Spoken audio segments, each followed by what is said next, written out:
നിങ്ങൾക്കെല്ലാവർക്കും എൻ്റെ പുതിയൊരു വീഡിയോയിലേക്ക് സ്വാഗതം. ഇന്ന് ഞാനിവിടെ വന്നിരിക്കുന്നത് ഒരു ചിക്കൻ സൂപ്പിന്റെ റെസിപ്പിയുമായിട്ടാണ്. നമ്മുടെ ഈ മഴക്കാലത്തൊക്കെ കുടിക്കാൻ പറ്റിയ, നമ്മുടെ ശരീരത്തിന് നല്ല രോഗപ്രതിരോധ ശക്തി നൽകുന്ന, ക്ഷീണമൊക്കെ മാറ്റി ഉന്മേഷം പകരുന്ന ഒരു സൂപ്പാണിത്. ഇപ്പൊ സാധാരണയായി നമുക്ക് ഈ കർക്കിടക മാസമൊക്കെ ആകുമ്പോഴത്തേനും നമ്മുടെ ശരീരമൊക്കെ കൂടുതൽ വീക്കാകുന്ന സമയവും രോഗങ്ങളൊക്കെ പെട്ടെന്ന് പിടിക്കുന്ന ഒരു സമയമാണ്. ഇപ്പൊ പണ്ടുള്ളവരൊക്കെ ശരിക്കും ഈ സമയത്ത് ധാരാളം മരുന്ന് കഞ്ഞികളും ഇലക്കറികളും ഒക്കെ ധാരാളം കഴിക്കുന്ന ഒരു ടൈമാണിത്. അപ്പൊ നമുക്ക് ഈ ചിക്കൻ സൂപ്പ് ഒത്തിരി നമ്മുടെ ശരീരത്തിന് പ്രയോജനപ്പെടും. അപ്പൊ നിങ്ങൾ എല്ലാവരും ഇതൊന്ന് ട്രൈ ചെയ്ത് നോക്കണം. ഈ ചിക്കൻ സൂപ്പ് ഉണ്ടാക്കാനായിട്ട് നമുക്ക് ഇതുപോലെ ഒരു പാത്രം എടുക്കാം. അതിലേക്ക് നമുക്ക് ചിക്കൻ ഇട്ട് കൊടുക്കണം. ഞാനിപ്പോ 200 ഗ്രാം ചിക്കനാണ് എടുത്തിരിക്കുന്നത്. ഇത് എല്ലോട് കൂടിയ ചിക്കനാണ്. ഒരു 2-3 പീസ് ദശയുള്ളതുകൊണ്ട്. അപ്പൊ ഞാൻ ഈ എല്ലോട് കൂടിയ ചിക്കന് ഒന്ന് കല്ലേ വെച്ചൊന്ന് ഇടിച്ചിട്ടുണ്ട്. അപ്പൊ അതിനകത്തെ മജ്ജയൊക്കെ പെട്ടെന്ന് ഇറങ്ങി വേകുമ്പോൾ നന്നായിട്ട് ഇറങ്ങി വരാൻ വേണ്ടിയാണ് ഞാൻ ഇങ്ങനെ ചെയ്തിരിക്കുന്നത്. അത് നമുക്ക് ഇതിലേക്ക് ഇട്ട് കൊടുക്കാം. എടുത്തു വെച്ചിരിക്കുന്ന ഈ ചിക്കനിലേക്ക് ഒരു ബട്ടറിന്റെ ഒരു പീസ് ചേർത്ത് കൊടുക്കാം. ഞാൻ വീട്ടിൽ തന്നെ ഉണ്ടാക്കിയ ബട്ടറാണ്. ഇനി ഞാൻ ഇതിലേക്ക് പാകത്തിന് ഉപ്പ് ചേർത്ത് കൊടുക്കുന്നു. ഇപ്പൊ കുറച്ച് ചേർത്താൽ മതി, വേണമെങ്കിൽ അവസാനം നമുക്ക് നോക്കിയിട്ട് ചേർക്കാം. 1.5 ടേബിൾ സ്പൂൺ മുഴുവനോടെയുള്ള കുരുമുളക് എടുത്ത് മിക്സിയിൽ ഒന്ന് ക്രഷ് ചെയ്ത് വെച്ചതാണ്. അതിന്റെ കൂടെ ഒരു 5 വെളുത്തുള്ളിയും കൂടെ ചേർത്ത് ഒന്ന് ക്രഷ് ചെയ്ത് വെച്ചേക്കുന്നതാണ്. നന്നായിട്ട് പൊടിഞ്ഞിട്ടില്ല, ഒന്ന് നന്നായിട്ടൊന്ന് ചതഞ്ഞെടുത്തിട്ടേ ഉള്ളൂ. തീരെ നൈസ് ആകണ്ട. അപ്പൊ അത് ഞാനൊരു 1.5 ടീസ്പൂൺ ഇതിനകത്തേക്ക് ചേർത്ത് കൊടുക്കുകയാണ്.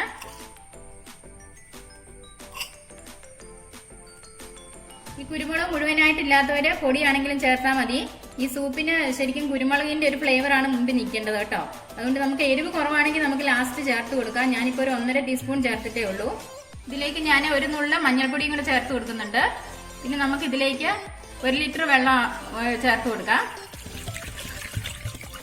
ഈ 1 ലിറ്റർ വെള്ളം നന്നായിട്ട് തിളച്ച് വെന്ത് ഒരു പകുതിയായി കിട്ടണം. ഇനി നമുക്ക് സ്റ്റൗ കത്തിച്ചിട്ട് ഇത് നന്നായിട്ടൊന്ന് ഇളക്കി കൊടുക്കാം. എന്നിട്ട് നമുക്കിത് മൂടി വെച്ചിട്ട് നന്നായി തിളയ്ക്കുന്നതോടം വരെ വെയിറ്റ് ചെയ്യണം. എന്നിട്ട് നമുക്ക് ഇതിലേക്ക് വെജിറ്റബിൾസ് ചേർത്ത് കൊടുക്കേണ്ടതാണ്. ഇപ്പൊ നന്നായിട്ട് തിളച്ച് വന്നിട്ടുണ്ട്. നമുക്ക് അതിലേക്ക് ഇനി വെജിറ്റബിൾസ് ഒക്കെ ഇട്ട് കൊടുക്കാം. ഞാനിവിടെ ഒരു ഉരുളക്കിഴങ്ങ് നന്നായിട്ട് ചെറുതായിട്ട് അരിഞ്ഞു വെച്ചിട്ടുണ്ട്. ഒരു സവാള, ചെറിയ സവാള അരിഞ്ഞത്, ഒരു ക്യാരറ്റ്. ഇനി നമുക്ക് ഏതൊക്കെ വെജിറ്റബിൾസ് ആണോ നമുക്ക് അവൈലബിൾ ആയിട്ടുള്ള അതൊക്കെ ചേർക്കാം കേട്ടോ. ബീൻസോ ബ്രൊക്കോളിയോ അങ്ങനെ എന്താന്ന് വെച്ചാൽ നമുക്ക് ചേർക്കാം. ഞാനിപ്പം ഉരുളക്കിഴങ്ങും ക്യാരറ്റും സവാളയും ആണ് ഇതിനകത്ത് ചേർത്ത് കൊടുക്കുന്നത്. ഈ ചിക്കൻ തിളച്ച് വന്നപ്പം ഇതിനകത്തേക്ക് ഇത് ഇട്ട് കൊടുക്കാം.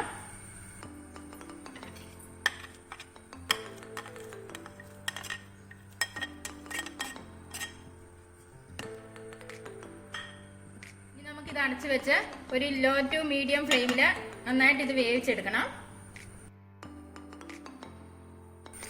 ഈ സൂപ്പ് നന്നായിട്ട് വെന്ത് ഇതുണ്ടോ, വെള്ളമൊക്കെ പറ്റി പകുതിയായി വന്നിട്ടുണ്ട്. ഇനി നമുക്ക് ഇതിനകത്ത് ഈ ചിക്കൻ എല്ലാം ഇതിനകത്തൊന്ന് കോരിയെടുക്കാം. എന്നിട്ട് നമുക്കിത് ഈ ചിക്കന്റെ ദശ തന്നെ എടുത്ത് പിച്ചി ഇതിനകത്ത് ഇടേണ്ടതാണ്. അപ്പൊ എല്ലേന്നെല്ലാം വെടിയിപ്പിച്ച്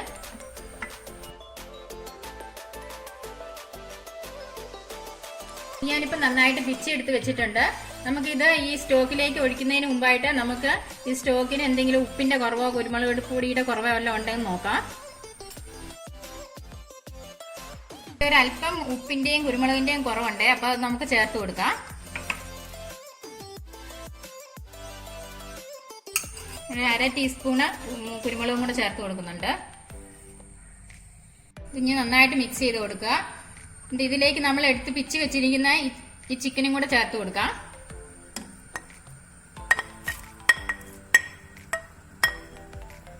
ഇനി ഇത് നന്നായിട്ടൊന്ന് തിളച്ച് വരട്ടെ.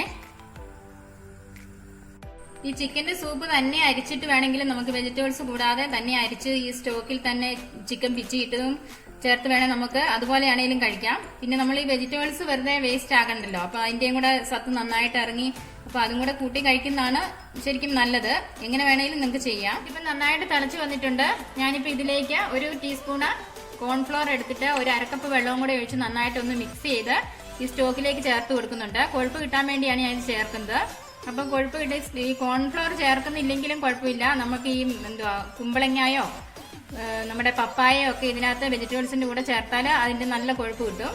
അപ്പൊ കൊഴുപ്പ് വേണമെന്നുള്ളവര് ഇതുപോലെ എന്തെങ്കിലും ചേർക്കുക. ഞാനിപ്പം കോൺഫ്ലോർ ആണ് എടുത്തിരിക്കുന്നത്. ഞാനിപ്പോ ചേർത്ത് കൊടുക്കുകയാണ്. ഒന്നുകൂടെ നന്നായിട്ട് തിളച്ച് വരട്ടെ. ഇതിപ്പോൾ നന്നായിട്ട് തിളച്ച് വന്നിട്ടുണ്ട്. ഞാൻ ഇനി ഒരു മുട്ടയുടെ വെള്ളം എടുത്ത് വെച്ചിട്ടുണ്ട്. ഇത് നന്നായിട്ട് അടിച്ചിട്ട് ഈ തിളച്ച് വരുന്ന ഈ സൂപ്പിലേക്ക് നമുക്ക് കുറേശ്ശെയായിട്ട് ഒഴിച്ചു കൊടുത്ത് ഇളക്കിക്കൊണ്ടിരിക്കണം. നമുക്ക് തിളച്ച് വരുന്ന ഈ സൂപ്പിലേക്ക് നമുക്ക് മുട്ടയുടെ വെള്ളം കുറേശ്ശെയായിട്ട് ഒഴിച്ചു കൊടുക്കാം. അതപ്പോൾ അതിന്റെ മേളിൽ ഇങ്ങനെ ചെറിയ വെള്ളയായിട്ട് ഇങ്ങനെ വെന്ത് കിടക്കും. എന്നിട്ട് നന്നായിട്ട് ഇളക്കി കൊടുക്കുക.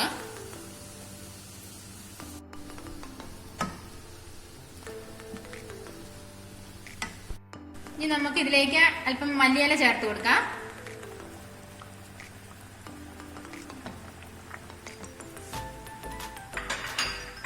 നല്ല മണം വരുന്നുണ്ട്. ചിക്കന്റെയും കുരുമുളക് പൊടിയുടെയും ഒക്കെ നല്ല മണം വരുന്നുണ്ട്. നെയ്യും ഒക്കെ ചേർത്തോണ്ട് നല്ല സ്മെല്ലാണ്. അപ്പൊ ഈ സൂപ്പ് റെഡിയായി വന്നിട്ടുണ്ട്. ഇനി നമുക്ക് സെർവിങ് ബൗളിലേക്ക് മാറ്റാം. അപ്പൊ നമ്മുടെ ചിക്കൻ സൂപ്പ് റെഡി ആയിട്ടുണ്ട്. ഈ ചിക്കന്റെ എല്ലിനുള്ളിലുള്ള മജ്ജയൊക്കെ ഇതിനകത്തേക്ക് നന്നായിട്ട് ഇറങ്ങി നല്ല ടേസ്റ്റ് ആണ് ഇത് കഴിക്കാൻ. ഇത് നമ്മൾ കഴിക്കുമ്പോൾ നല്ല ചൂടോടെ കഴിക്കണം, തണുത്തു പോകാതെ ചൂടോടെ കഴിക്കണം. അപ്പൊ നിങ്ങൾ എല്ലാവരും ഇത് ട്രൈ ചെയ്ത് നോക്കുക. Thank you.